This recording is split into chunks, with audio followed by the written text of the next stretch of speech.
Hey, this is Jonathan Gilliam. I know you want to get to the podcast, but I just want to tell you real quick how you can make yourself safer, more aware, and able to see yourself from the attacker's point of view. This is a very important type of technique that you can use, a force protection technique, if you will, that allows you to look from the attacker's point of view so you can literally make educated predictions of anywhere that you might be a target, and then come up with plans to defend against that. The book is Sheep No More, The Art of Awareness and Attack Survival. It's a bestseller. It also has 2 workbooks that go with it. So yeah, you can actually learn and then apply what you learn. The first workbook is the threat assessment workbook. That's where you do your own threat assessments on yourself and your life, your business, your school, whatever. The second one is the defense assessment workbook, where you take that knowledge and you put it into real defensive plans. And for the children, The Adventures of Team Little Bigs, a parent's book for children. You will love this. The pictures have lessons built into them, and then the parents can go to teamlittlebigs.com and download the lesson plans so the child gets the book and looks through the pictures, and the parent can literally teach the child about safety and awareness as they go through the pictures. This is how you make your homeland safer. Now let's get to the show. I've been racing all my life.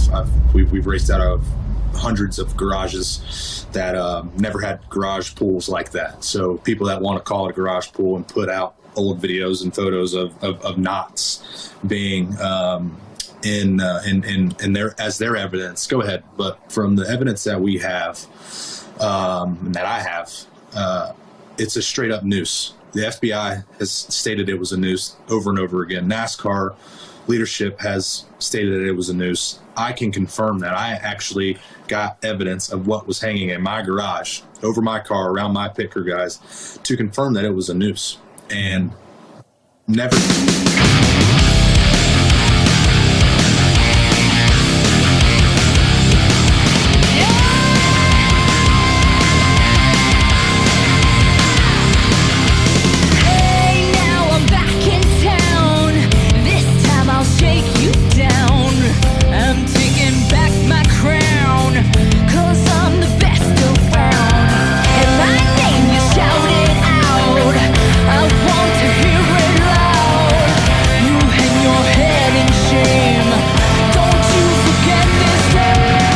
This is Jonathan Gilliam back on the Experts Podcast.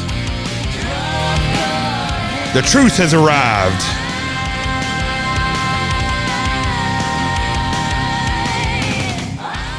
It is June 24th.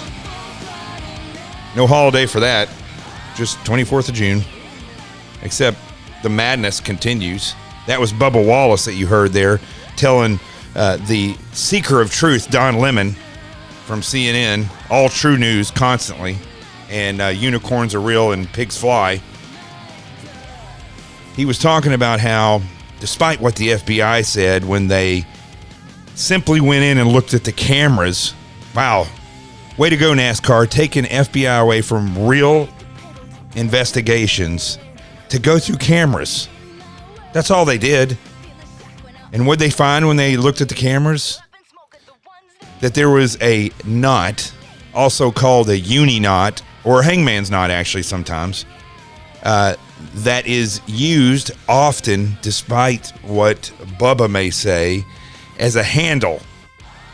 And it's also the most popular fishing knot that there is, so it's probably the case that whoever tied that's also into fishing. I mean, listen, I hate to break it to everybody out there that is a part of this movement that's going on in this country that has little to do with what it actually states, which is getting rid of systemic racism, okay? Again, I'm not going to go into this over and over. Every night it seems like, well, I don't want to be a broken record, okay, for those of you that listen to this show over and over. But the reality is, as I said over and over, racism is what we call racism now, I should say, is a multi-dimensional problem. It's a cyclical problem between what happens in the inner city, primarily in the inner cities around this country, and the police and they're developing tactics to deal with the violence and crime. It is, those of you that don't know, it is out of control. I mean, Chicago, 102 people killed this or shot this weekend. I don't remember how many died. I remember being on surveillance in the 75th precinct in New York. And the first time I went out there, the detectives that were with me were like, just keep your head about you, because this is a dangerous place. And sure enough, you could hear AK-47s shooting all night. It was like we were in Iraq. There's a real problem in this country, and no one is talking about it. Not Bubba Wallace, not NASCAR, not Richard Petty. So disappointed in Richard Petty and his race team. Terrible. None of these people, the protesters, Black Lives Matter, all these little Nazi kids that are running around. I'm not talking about skinheads. I'm talking about people who say that they are a part of Black Lives Matter, which was started by communists that run around and try to ruin people's careers that are like 19 or 20. It's ridiculous what's going on. And none of those people have an answer for anything because they don't even know what the real problem is. They think it's all white people that hate black people or cops that take out all their aggression on black people. And you listen, as I've said, for 6 years, I've been hosting on radio since I got out of the FBI. Some of the biggest radio shows in the nation, in the world.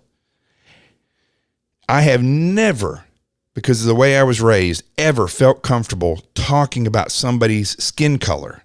I don't care if they were white or black or whatever. I don't feel comfortable describing somebody as a black person. And I thought we got away from all that. But as you just heard with Bubba Wallace, who the more I watch of this kid, and by the way, if you're in NASCAR, you're rich, okay? You don't get to race in NASCAR. There are no good old boy stories from long ago, where Junior Johnson was running moonshine and then worked his way up through the whole thing because he's a great mechanic. That doesn't exist anymore. If you're in NASCAR, besides maybe the pit crews, you're rich. You're not a driver unless you're rich, because to go through what it takes to get to that level, all the drivings, you have to come from rich families or families that are in the car business, which they're all rich, okay? NASCAR is ran by wealthy people with deep pockets. And they don't own the tracks. There's only 3 or 4 tracks that NASCAR even owns. NASCAR rolls into a track the same way that a celebrity or a musician or somebody rolls into an arena to do a concert. Celebrities don't own the concerts, they don't own the facilities where they perform the concert. They roll in, they bring the trucks, they bring the band, they bring the music, and then the fans come there and pay the tickets and go. It's just like that in NASCAR. Everybody thinks that these are NASCAR tracks, but they're not. Now, I don't know if Talladega is a NASCAR track or not, but it is a track where when you go through every year or every race, different people get assigned different, same with all the tracks around the country.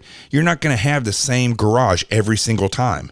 And these garages are all side by side. It's not like we're talking like this garage is a mile down the road and this is over. These are all garages that are side by side.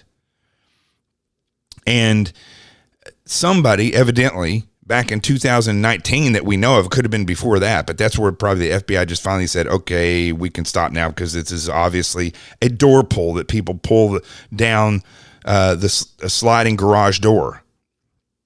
Could have been a fisherman who used that knot. It could have been somebody else that they were in the military or something. They just know how to tie a slip knot. Regardless, it wasn't a noose. And shame on the FBI, as Bubba pointed out there, the FBI called it a noose several times. Yeah, they should not have called it a noose. Investigators, see, and this is a problem with the Bureau. You got people who are not, the FBI Academy was incredible, let me tell you. But you have people that come in there and that they don't spend time on a criminal squad. One of the biggest lessons I learned and really blessings that I got in the Bureau was that I spent the first 5 years of my career in the Bureau on criminal squads that were very busy. And we really learned how to do true detective work. Every partner I had was an NYPD detective, experienced detective. I went through I got to go through the NYPD homicide investigators course. So I got certified as an investigator. It's a 2-week-long intensive course. Police departments from around the world send people to go to that course. And the things that you learn is when you go in there, first of all, you don't walk in to a crime scene and start saying, where's the noose? We need to look at the noose. Oh, there's the noose over there. I see it. It's hanging right there. That's the noose? Yeah, that's the noose. You don't walk in like that. You don't make statements saying the FBI is on their way to investigate the noose. You don't do that. You're already feeding into what might possibly not be the facts. Just like you don't walk into a murder scene, with no gloves on and boots on and walking all over the place and stomping and tripping all over everybody and slipping in blood. You don't do that. There's a process in how you work your way into a crime scene.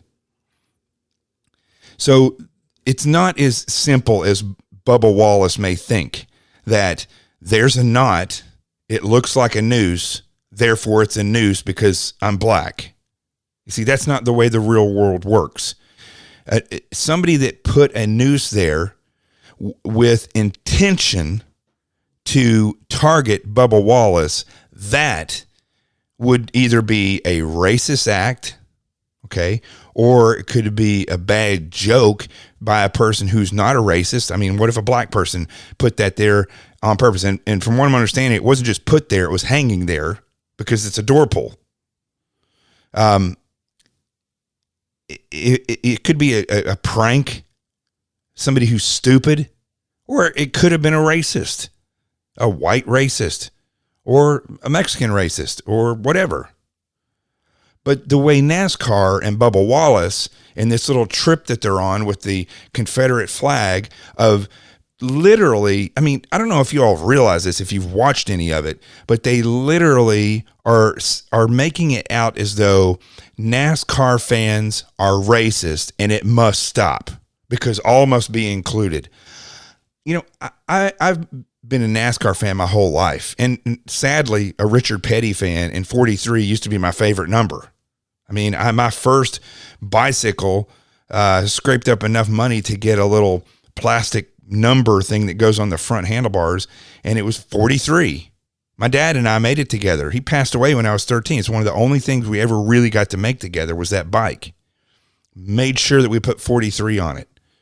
I don't want 43 anywhere around me now. It has nothing to do with inclusion. It has to do with the fact that NASCAR and Bubba Wallace and all these rich executive team owners and these drivers are treating the fans as though they are white supremacists. And quite frankly, I'm sick of it. I don't even care anymore. Listen, somebody wants to come after me and try to prove me wrong. They better hope I don't find them, because we're going to go toe to toe in front of a camera. They're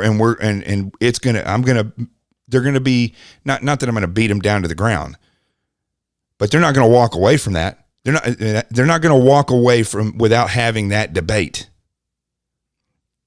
because it's gone too far. It's gone too far. They don't offer solutions.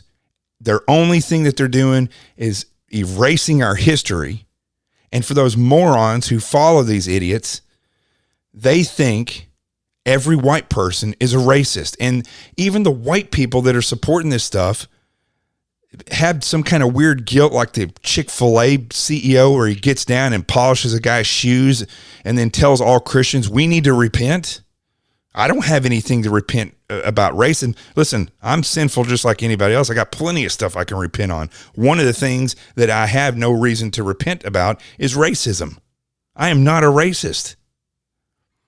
So I will not be watching any more NASCAR unless they come out, make full apologies, and fire whoever runs it. And Bubba Wallace, I watched the videos of this kid. Listen, I have a degree in psychology. I'm not a psychologist by any means. You don't get that from just having a bachelor's degree in psychology. But I learned enough there. And from being in the military, being in the FBI, working around narcissists, seeing and studying narcissists, because that's a big part of criminal behavior is narcissism. Bubba Wallace has got to be one of the most narcissistic people I've literally ever watched on television. This is a game to this guy. The act where he's crying because all the drivers and everybody walk down. Bubba Wallace is not oppressed. He is not a victim of racism, especially now, because there was a news. I don't know if Bubba Wallace realizes this. I mean, I think he does, because all he talks about is he's black and he's in NASCAR. He's the only black NASCAR driver. Listen, if somebody's really good, they could have a chance to get to NASCAR no matter what their color is. If they're really, really good and they're winning a lot of races, who wouldn't pass that up? But you know what? More than anything is, if you're rich, you're going to get to NASCAR and race. I mean, look at Michael Waltrip, which I met. Michael Waltrip is a very nice guy, actually. I'm just kidding. That was I'm trying to think who said that one day. We were watching the race after Michael Waltrip crashed somebody, and they said, I think it was Tony Stewart, Michael Waltrip is the worst driver in NASCAR. I don't remember who said that, but I mean, I don't care anymore. I'm done with NASCAR. I can't even bear to turn it on because of the arrogance and the virtue signaling and the insult that they have put upon the fans, the white fans of NASCAR, as though because they fly the Confederate flag, because they're from the South, not because they're racist, because they're from the South. I mean, let's be honest. That's why the Dukes of Hazzard had it on their car, not because they were racist. I mean, they were anti-cop. But because it was the South. It was a symbol of the South. That's why people usually have that when they're, I mean, I'm honest. I've never met a racist person at NASCAR. Remember, somebody can have a prejudice against a person's their skin color or their sexuality or their gender. Maybe they don't like you because you're from New York. Maybe you're from New York and you think a Southern person is dumb. You know, those are prejudices. You're not going to get rid of those things. But that's the way it's always going to be. It's always going to be like that, right? There's always going to be those. I don't care if you pass all the laws and you riot and tear things down and kill people. Then they would hate you even more. But the stuff is always going to be there. There's nothing you can do to rid the world of this person doesn't like that person. You can't get rid of it. But it's gone too far now. It's gone too far. And it's this whole maneuver is being led by, of course, communists and narcissists and young people who've never done anything. A majority of these people have never done anything in their life. I know Bubba Wallace races cars, but I mean, come on. That doesn't mean that he should be the spokesperson for all people who feel that they've been oppressed. I mean, it's probably a good idea that you've been oppressed first, or that you've studied oppression for, years and years. I mean, Bubba Wallace said it himself. He's not concerned about that Confederate flag. He said that in an interview. But you're not seeing this stuff reported in the news when he says something like that. They just go right over that. One of the discussions that I was taking part in was on a new social media platform called Connect Zing. And, the interesting thing about it is it's not Twitter. It's not Facebook. It is a different type of platform. It's like Facebook. It's like Twitter, but without the censorship of conservatives all the time. And I really think the way it's being done is going to be much better in the way of true freedom of speech. But the reason I'm bringing it up is that this is where I was seeing this discussion. I already knew this, but it was good to see that people were actually having a discussion about what was underneath the news or what wasn't reported but was there, and it kind of went right by everybody else. So it was refreshing to see that. That's really what needs to happen. People need to see that the reality of what's going on behind the scenes, or that thing that went right by and nobody ever even covered it, especially when you're dealing with this nonsense. Go over to connectzing.com. You can join up there for free, and you'll see exactly what I'm talking about. All right. It's growing, and I'm on there. Just look at my name, Jonathan T. Gilliam.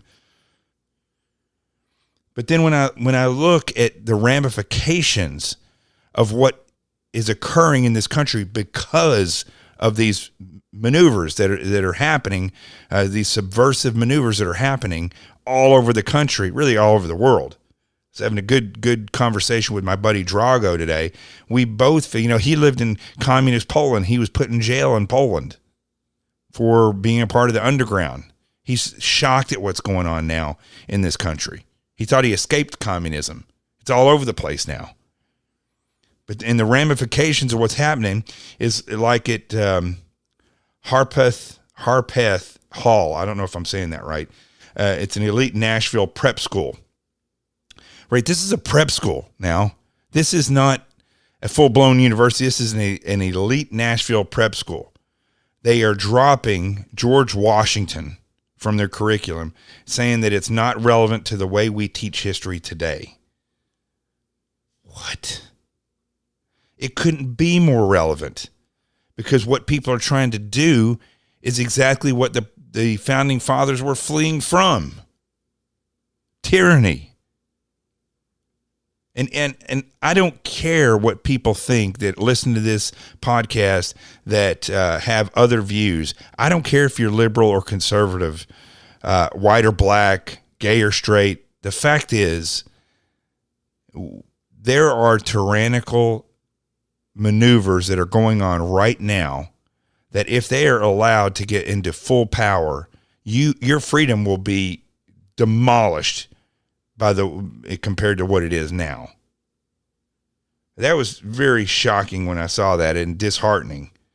Let me see this other one here. It says that the story says whites only.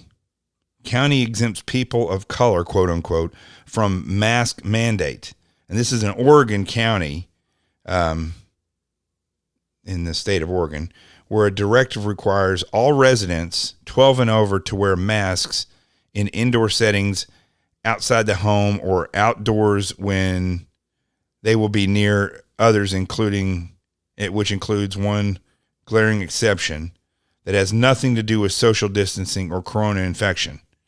In coastal Lincoln County, a directive issued by the health department Wednesday specifically exempts non-Caucasians, referred to as people of color, from wearing masks required of all other county residents if they have heightened concerns about racial profiling and harassment due to wearing face coverings in public. I don't even know what that means. What does that even mean? This is out of control. And not to beat NASCAR and Bubba Wallace with a dead horse here, but do you see the level that this has gotten, right?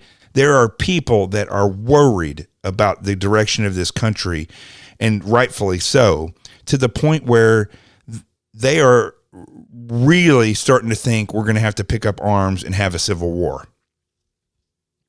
Unfortunately, we may be too far from that now, because we've waited too long to stand up for and against, for what's right and against these communists. I mean, for them to issue a directive in an environment where there's a virus that you don't have to wear a mask if you are not white, a person of color, as they say, that you don't have to wear a mask because if it makes you feel odd, or that somebody may be prejudiced against you. I don't even know what that means. Are they prejudiced against them because they're black with a mask? Is that a new thing? I don't like black people who wear masks. Is that what the media is saying now? I don't know. It's ridiculous, though.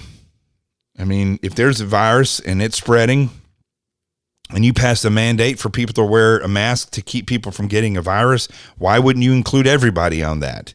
And who in their right mind would be going around looking at somebody saying, I don't like that guy's skin color with that mask. It's really affecting me. I mean, what kind of weirdo would do that anyway?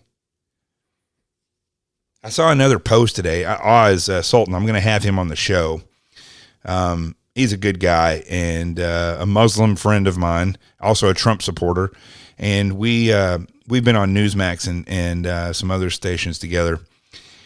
But he did post something today that bothered me greatly, and I let him know it, and I'm waiting for his response on it. And it was I guess there was a crazed woman in Manhattan that was yelling at a black girl, and she had a mask on. Or I'm going to say a black woman because I don't know her age. I don't want to offend her.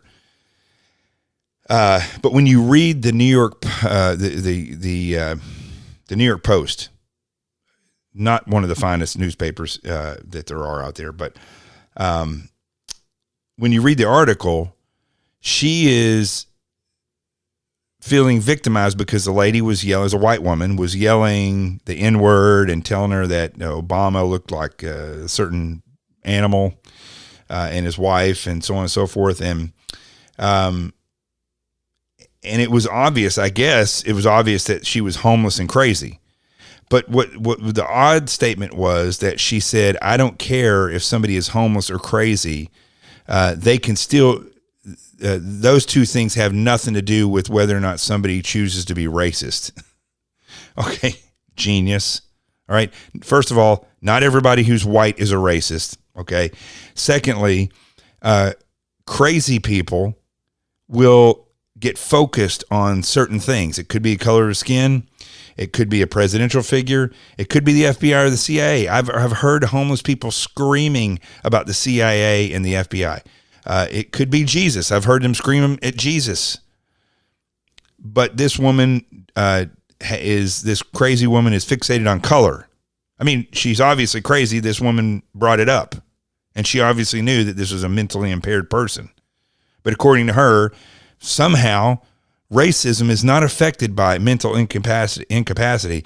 If you're a racist, you just are a racist. The way she was making it sound. And I called out, Oz, and if I have him on the show, I'll ask him about this, because he posted and said that this kind of gotten out of control, but those on the left and the right need to come together. And my comment was, because the lady was yelling at her, you're going to assume that she's a conservative? And because she's got white skin? I mean, I know conservatives that are black. I know I've never heard a conservative scream at somebody and call them the N-word, and so, I let him know that I wasn't pleased with that. We'll see what he has to respond in it. And I'll ask him about him. I have him on the show. It just, it's, again, I don't want to keep going back to Bubba Wallace, but you can't just assume that because this person fits, like it's the exact thing that they don't want anybody else to do to them. Right? It's exactly what all the people who are protesting and doing, the real people, not the most, the people who are the Black Lives Matter executives who are all communists. That's a whole scam, right? We know that. But the people that are showing up there because they really truly believe that this oppression is happening, they don't want somebody assuming that they believe a certain way or that they are a certain way. Isn't that the reason why all this stuff is going on? Because they think that people are looking at black people and saying, obviously they think this way, they are this way, they're violent, yada, yada, and they're racist, right? But they turn around and do the exact same thing to people of a different color. They do it too. And see, this is a remarkable thing because they don't even realize that they're doing it. Or they just don't care. They're that arrogant, that narcissistic. Regardless, whatever it is, it's a problem, and it's a part of that cyclical problem. And that's what I see when I look at NASCAR and when I look at Bubba Wallace, is that they just assume that because white people are out there flying the Confederate flag, that they're racist. And nothing could be further from the truth with the majority of the people. Are there white supremacists? Yeah. Are there black separatists? Yes. Are both of them violent? Yes. Are both of them stupid? Yes. And we've got to, people have to learn that those are easy. You can categorize those people easy. You know why? Because they spout off about how they feel constantly. But here's another interesting thing about what's happening. I've seen this today twice. I don't have the soundbite here, but, well, first of all, there was protesters attacked a Wisconsin state senator They were having a protest about something, and he went up to take a picture or video of the protest going by. The guy's a Democrat, by the way. And these two people came up and accosted him, and then other people started, and they beat the crap out of this guy. Andrea Mitchell was in Washington, D.C. It looked like she was right outside the Willard Hotel, and there was a protest going on there. And a transgender giant came at her and one of the congresswomen, I believe it was, and literally tried to like take them down, and their security pushed them away, and the security's wrestling with this guy. And Andrea Mitchell goes, "Where are the police when you need them?" Well, you're in an area where people have insisted that there's cops shouldn't be there. And so guess what? The cops aren't there. Sorry, Andrea Mitchell. You belong to that faction of people that believe that. It's a very liberal thing to do now. Defund the police. So I don't feel bad for either one of them. Not saying that I wish them ill. I just wish they would go away. But when they are a part of the problem and the problem visits them, I mean, oh well. Nothing I can do about it. They're the ones who brought it on themselves. I'm not one of those people who've been out there screaming, defund the cops, F12, which is when people, if you ever hear somebody write F the police, F12, they're talking about 12 is the representative of the drug unit. So they're druggies. Now, speaking of criminals, I just want to play this, and then I'm going to end the show a little early today. Governor Cuomo is another person just like this. Now, those people are talking about racism, and that's their hill. Cuomo is going to choose the hill of, I didn't do anything wrong with the elderly, right? And after you listen to this, by the way, there's going to be a protest. I got to find out. It's either going to be Saturday or Sunday, I believe, in front of Cuomo's office in New York City. If you're in New York City, you got to come out for this. This is going to be good. And I'm going to be speaking there. But he takes no ownership of the mistake that he made, the oversight, not oversight. This is criminal behavior. I mean, you don't send this many people that are COVID positive into nursing homes and it infects people on a massive scale. Blame it on the CDC when the governor was in charge. He's in charge of a state, and there were hospital beds everywhere. He didn't put any of these COVID people in these hospital beds. One of the places, over $100 million was spent out at Stony Brook University. They didn't put one person there. Nobody went on the U.S. Navy ship that was COVID positive. There wasn't anybody on there. They were empty. Jacob Javits Center, empty. So all these facilities are empty. It could have taken thousands of people. Instead, they sent them to nursing homes, and they killed over 10,000 people just in this state, over 50,000 nationwide. Now listen this is Cuomo. This is what he has to say.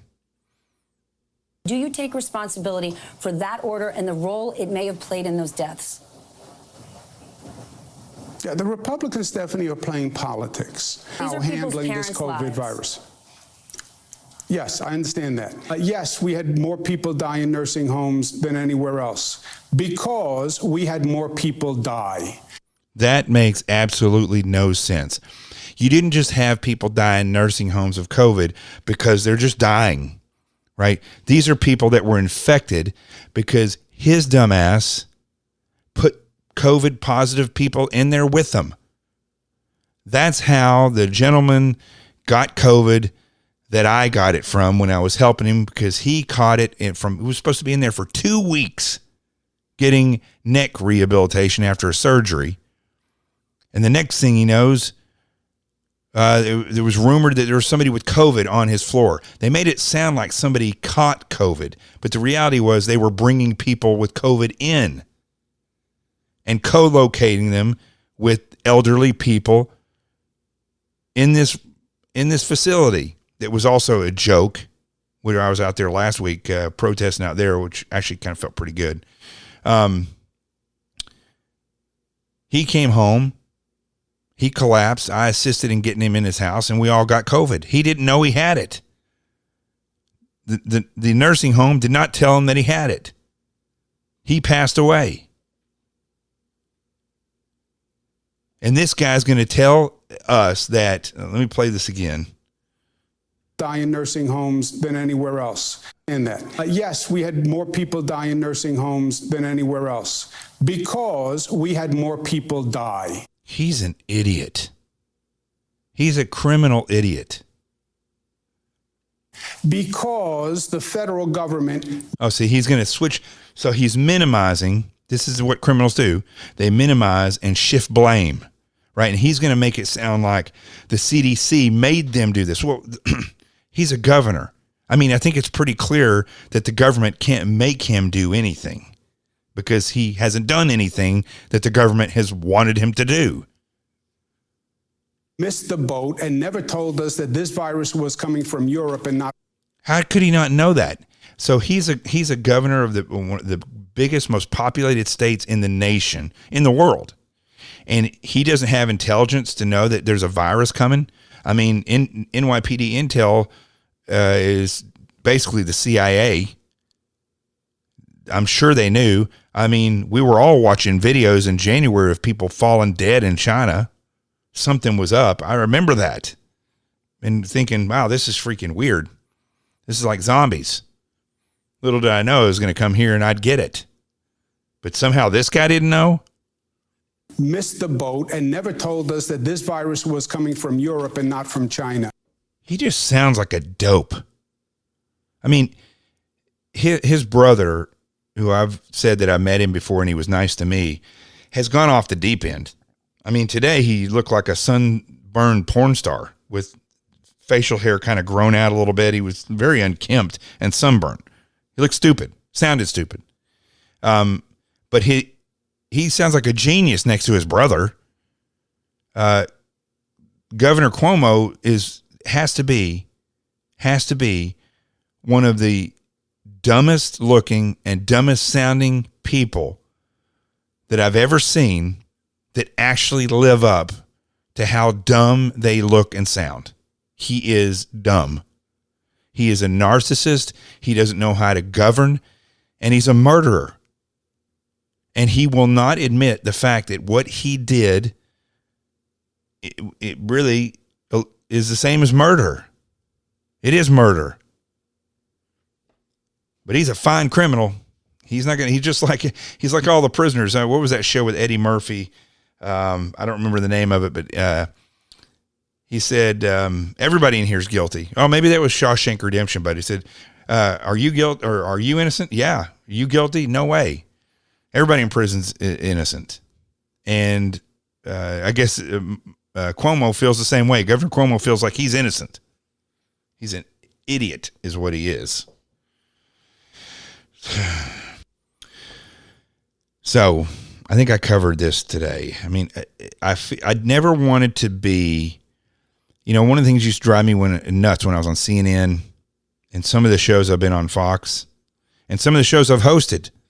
People are always like, man, we're so glad that you're hosting because it's like a broken record every single day. It's the same thing every day.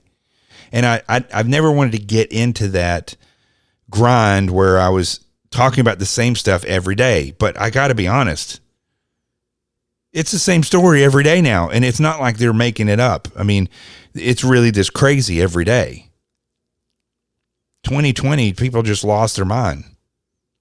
And the communist subversive have just jumped to the forefront. It's a crazy time, folks. It is a crazy, crazy time. But one thing I want to leave you with. I talked to my buddy Drago today, former Navy SEAL. He was a Polish citizen before he came over here and spent time in a Polish communist prison for being part of the Freedom Underground. And he's worried about this nation. He thought he was fleeing communism, would never see it again, and now it's here. And it's growing fast. And he's worried that people are going to think that they have to go to guns and take this into their own hands.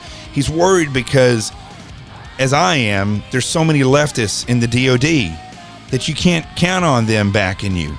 But he said what is interesting is that what broke the communists back in Poland was that people stopped going to work and they stopped giving in. They stood together against communism. And that, my friends, is what needs to happen. I'm Jonathan Gilliam. This is The Experts. The truth has arrived. Let's stand together. And I'm out of here.